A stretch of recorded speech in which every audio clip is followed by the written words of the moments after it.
السلام عليكم ورحمة الله وبركاته.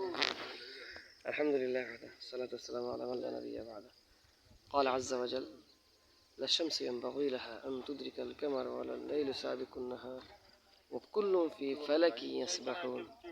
আল্লাহ রাব্বুল আলামিন সূরা ইয়াসিনের মধ্যে ইরশাদ করতেছেন যে চাঁদ পারে না সূর্যকে ক্রস করতে, সূর্য পারে না চাঁদকে, দিন পারে না রাতকে, রাত পারে না দিনকে। দেখুন, আমরা অল্প কিছুক্ষণ সময় আগে এখান থেকে ফজরের সালাত এই মসজিদ থেকে আদায় করে বের হয়েছি।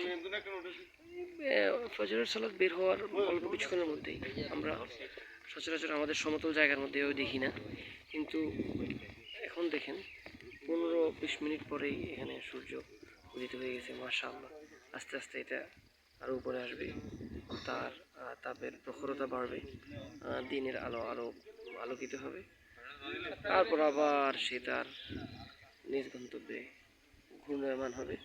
আমরা ইনশাল্লাহ আবার রাত দেখব। দেখুন কত সুন্দর দৃশ্য, সুবহানাল্লাহ। এটা একমাত্র আল্লাহই পরিচালনা করতে পারে, মাখলুকের পক্ষে সম্ভব নয় যে এভাবে পরিচালনা করা। সুবহানাল্লাহ, এদিকে বৃষ্টি আর ওখানে সূর্য।